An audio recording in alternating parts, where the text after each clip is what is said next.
որ ասում եմ միայն աղջիկ երեխայի իրավունքներն է ոտնահարվում, ոչ մենք համայնքում շատ դեպքերի ենք ականատես եղել, որ տղա երեխայի բարձրագույն կրթություն ստանալն էլ չեն կարևորում։ Եթե ծնողը ցանկանում է խնդիրը լուծի, ծնողը կարողանում է այդ խնդիրը լուծի։ Չկրթվել է ինքը կարաբերի խնդիրների,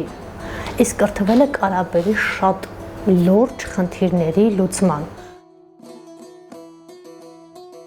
Ես Լիանա Մոհոյան, ծնվել եմ Հայաստանի Հանրապետությունում,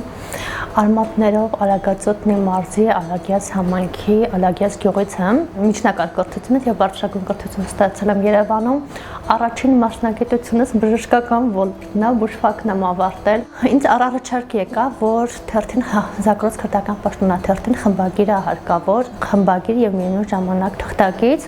անկեղծ այդ պահին ասացի, օքեյ, ես հայերենի հետ կապված խնդիր չունեմ, ես կօգնեմ ձեզ, բայց ես դա անելու եմ ժամանակավոր, քանի որ դուք շատ լավ գիտեք իմ մասնագիտական ոլորտը, ես ընդհանրապես կարող եմ կարճ ժամանակում օգնել ձեզ։ Խմբագրության ղեկավարն ասաց, Լիանա ջան, խնդիր չկա, մենք համաձայն ենք, միայն 2 ամիս, մաքսիմում 3 ամիս, այնուհետև մինչև մեջտեղում մենք աշխատակից գտնենք։ Համաձայնեցի, անկեղծ այնպիսի մեծ սիրով եմ ես այդ թարգմանությունները կատարել եւ մինչ այսօր էլ կատարում եմ,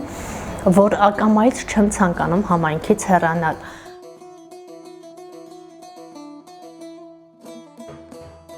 Այդ 3 ամսվա աշխատանքս այնքան ամուր հիմքեր ստեղծեցին, որ ըստ իս թերթում միայն գրել եւ տպագրելը չի բավականացնում, միայն լուսանկարներ տեղադրելը։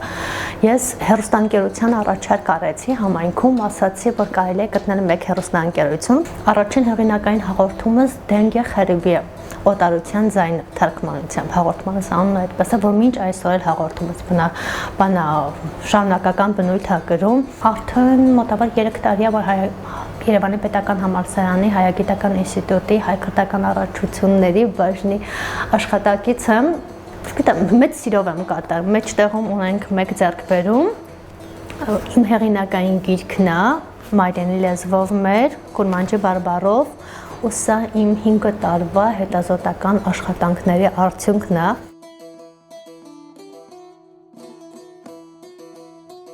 Այսօրվա պես հիշում եմ, ես որ ավարտեցի դպրոցս,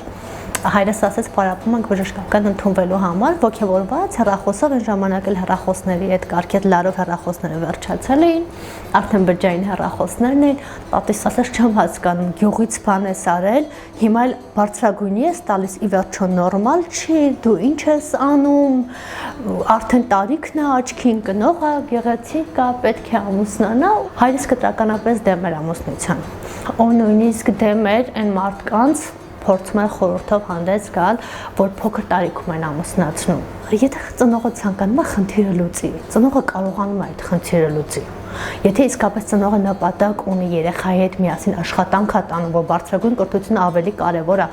ամուսնությունը ցանկացած ժամանակաշրջանում կլինի, հաստատ կկարողանա։ Հիմա տղաս հասունացման են շրջանում է եւ մենք պարապում ենք ընդունելության քննությունների համար, գիտեմ ինչպեսի խորհրդով հանդես գամ, գիտեմ իր համար ինչքան ճիշտ է, որն է ճիշտ, որը սխալ, ինչքան էլ այդ հասունացման շրջանում մենք գիտենք հատկապես տղա երեխաների հետ ինչպեսի խնդիրների են բախվում ծնողը, ու ես նույնիսկ այդ խնդիրներին բախվելուց այնքան հպարտ եմ, շատ ժամանակ այնքան ոգևորված եւ այնքան համբերատար եմ, իսկ եթե ես նայում եմ իմ տարեկից կանանց, ու իրենք չեն ստացել բարձրագույն կրթություն եւ իրենք ունեն 3 այդպիսի հասունացման շրջանում երեխաներ, հավատացեք ծնողի մոտեցումը երեխային կարակոտրի։ Ես տեսնում եմ այդ ու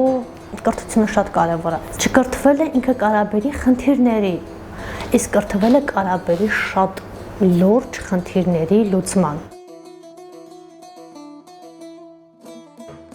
Ցանկացած ոլորտում, ցանկացած աշխատանքում, դա լինի արվեստ, արհեստ, չգիտեմ, ինչ-որ գիտական աշխատանք ինքը կատարելագործվելու կարիք ունի եւ պետք չի նույն տեղում մնալ եւ լճանալ։ Ես իմ աշխատանքը գիտեք հիմնականում եզդի հասարակության հետ է, որ ես պաշտում եմ իմ հասարակությանը ու ոնց ասեմ, պետք չի ամաչել, պետք է միշտ ձգտել կանայք լինեն թե տղամարդ։ Նույնիսկ եթե ասեն, այս ինչ ոլորտում չհաջողեցին, դա չի նշանակում, որ մյուս ոլորտում չեն հաջողելու։ Փորձը երբեք փորձանք չի բերի։